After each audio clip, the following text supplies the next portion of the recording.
नरहरी झिरवळांबाबतच्या राष्ट्रवादीच्या घोषणेची अजित पवार गटाचे आमदार नरहरी झिरवळ शरद पवार गटात जाण्याच्या चर्चा सुरू होत्या। तसंच झिरवळ यांचे पुत्र गोकुळ झिरवळ शरद पवार गटाच्या वाटेवर असल्याचे संकेतही गोकुळ यांनीच काही दिवसांपूर्वी माध्यमांसमोर दिले होते। त्यामुळे नरहरी झिरवळ ही शरद पवार गटात जाणार का असा सवाल उपस्थित होत होता।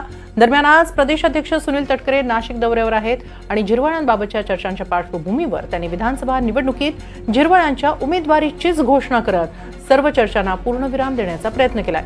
दिंडोरीची जागा राष्ट्रवादीकडेच राहील आणि नरहरी झिरवळच उमेदवार राहतील अशी घोषणा सुनील तटकरेंनी करून टाकली आहे। त्यामुळे महायुतीतील जागा वाटपापूर्वीच तटकरे यांनी घोषणा केल्यानं आता महायुतीतील इतर घटकांची यावर काय प्रतिक्रिया येते हे पाहणं औत्सुक्याचं ठरेल। तर झिरवळ म्हणाले की गोकुळ माझा मुलगा असून तो माझ्या सांगण्याबाहेर नाही, मी त्याचा बाप आहे असा विश्वास व्यक्त करत एक प्रकारे त्यांनी त्यांच्याबाबतच्या सर्व चर्चांना पूर्णविराम देण्याचा प्रयत्न केलाय।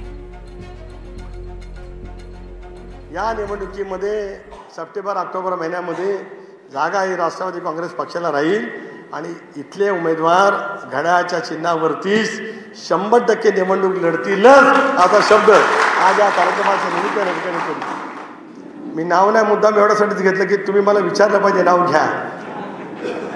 लग्न झाल्यावर भगिनीला कसं म्हणतो नाव घे म्हणतात की नाही, तर नाव घ्या। त्याचं नाव आहे उभं राहा, त्याचं नाव आहे नरहरी झिरवळ। हे तुम्हाला सांगायचं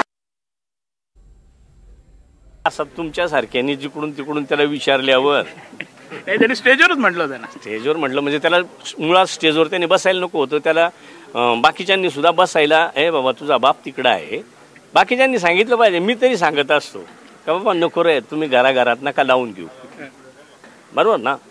त्याने इच्छा व्यक्त केली असेल, इच्छा व्यक्त करणं हे तिथवर बरोबर आहे, परंतु एकदमच टोकाला जाऊन कमी बापाच्या विरोधात लढल तर बाप त्याच्या विरोधात कसा लढल? त्याला लढायचं असेल तर मी कुठं लढवायचं मी ठरवलं, कधी लढवायचं ते मी ठरवलं।